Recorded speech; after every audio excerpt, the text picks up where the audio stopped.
Hello అండి, welcome to me food express. ఈ రోజు నేను చిక్కుడుగాయ గోంగూర చుక్కకూర కలిపి చేస్తే ఎంత టేస్టీగా ఉంటుందో చేసి చూపించబోతున్నాను. ఇది వెరీ రిచ్ న్యూట్రియంట్స్ తో కూడిన కర్రీ అండి. చేయటం చాలా ఈజీ. బాక్సుల్లోకి పెడితే ఇవాళ వండితే కర్రీ రేపటికి కూడా నిల్వ ఉంటుంది అనమాట. అంత మంచి కర్రీ ఇది, అంత టేస్టీ రెసిపీ. చూద్దాం రండి. సో కొంచెం ఆయిల్ తీసుకుంటున్నాను. ఒక 3 టీ స్పూన్స్ మ్యాక్స్ ఆయిల్ బాగా తగ్గించాను. ఆయిల్ లేకపోతే కూడా టేస్ట్ ఉంటుంది అనేది నిరూపిస్తున్నాను. కావాల్సిన ఇంగ్రీడియంట్స్ ఒక్కసారి చూద్దాం. ఆవాలు, మెంతులు, ధనియాల పొడి, జీలకర్ర పొడి, ఉప్పు, పసుపు, కారం, ఉల్లిపాయ, పచ్చిమిరపకాయ, వెల్లుల్లి, అల్లం, కరివేపాకు, మిగతా కూరగాయలు మనకు కావాల్సినవి. చిక్కుడుగాయలు, గోంగూర, చుక్కకూర, టమాటా అనేది. సో నేను ఫస్ట్ ఆవాలు, మెంతులు హాఫ్ టీ స్పూన్ వేసేస్తున్నాను. కొద్దిగా కరివేపాకు, వెల్లుల్లి జోరుగా వేయండి, 8-9 రెబ్బలు అవి. వెల్లుల్లి పొట్టు కూడా చాలా మంచిదండి మనకి. దంచి వెనకటోళ్ళు ఏం చేసినా కానీ బ్లైండ్గా చేయొచ్చు అని గుర్తుపెట్టుకోండి. అమ్మమ్మ వాళ్ళు ఇట్లా దంచి వేసేవాళ్ళు. ఇప్పుడు మనం పొట్టు తీసుకొచ్చి మాల్స్లో కొనుక్కొచ్చి వాటితో తిప్పలు పడుతున్నాం. ఇట్లనే అండి, హెయిర్కి చాలా మంచిది. ఆ వెల్లుల్లి ఆయిల్లో వేగిన వాసన మీకు బయటికి రావాలంటే అది మాడాలి, కొంచెం మాడాలి, అప్పుడు టేస్ట్ ఉంటుంది. అది కూడా మాడుతుంది. ఇప్పుడు ఉల్లిపాయ వేసేస్తున్నాను. సన్నగా పొడుగ్గా కోసిన మీడియం సైజు ఉల్లిగడ్డ ఒక్కటి. ఇదిగోండి, 1/2 కిలో చిక్కుడుగాయలు వేసేస్తున్నా. 1/2 కిలో చిక్కుడుగాయలు 10 రూపాయలు గోంగూర, 10 రూపాయలు చుక్కకూర.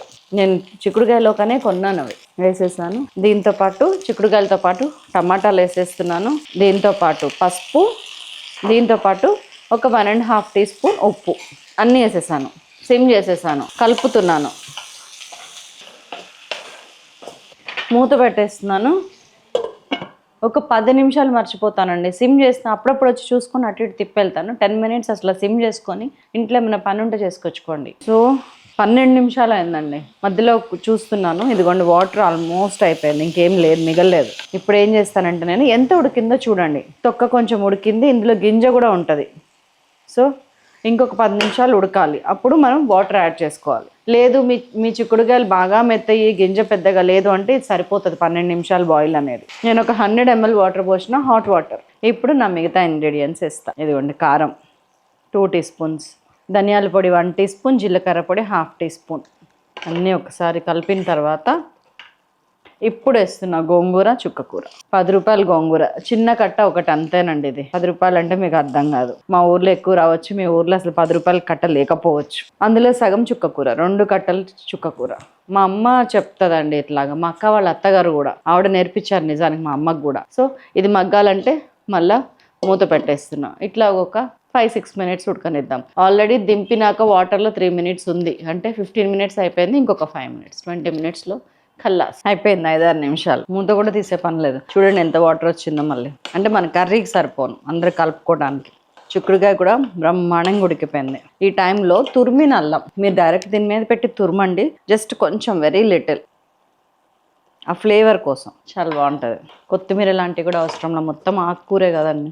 అల్లం ఫ్లేవర్ పోతుంది మళ్ళీ లాస్ట్లో. ఒక్కసారి ఉప్పు చూసుకోండి, కారం మిగతా ఏం అవసరం లేదు. ఉప్పు ఒక్కటి మ్యాటర్స్. ఉప్పు డిసైడ్స్. నిజం చెప్పాలంటే ఏం తక్కువైనా తినగలుగుతాం, కానీ ఉప్పు మనం ఇంట్లో ఎంత వేసుకుంటున్నాం అంత, లేకపోతే టేస్ట్ ఉన్నట్టు అనిపించదు. కొంచెం పడుతుంది, 1/2 టీ స్పూన్ వేసిన. దగ్గరికి అయిపోయింది, మంచిగా ఉడికిపోయింది. జస్ట్ 20 నిమిషాలు పట్టింది నాకు ఈ రెసిపీ. అయిపోయింది. కట్టేసామా, డిష్ అవుట్ చేసామా, టేబుల్ మీద పెట్టామా. అసలు ఎంత బాగుందంటేనండి ప్యాలెట్కి. గోంగూరలో మనకి తినడానికి ఏమి ఉండదు, ఆకులు తప్ప. ఇప్పుడు మనకి నవ్వడానికి మధ్యలో ఆ చిక్కుడుగా అనేది ఒకటి వెపన్ లాగా దొరికింది ఈ కర్రీలో. ముఖ్యంగా చెప్పాలంటే అది చాలా టేస్టీగా ఉంది. మీరు తిని చెప్తే కానీ నాకు అర్థం కాదు. అండ్ ఆయిల్లెస్ కర్రీస్, ఇవన్నీ కూడా oilless curries. That's all for today. చేయండి, చేసినాక మీ అమూల్యమైన అభిప్రాయాన్ని తెలియజేయండి. Thank you so much.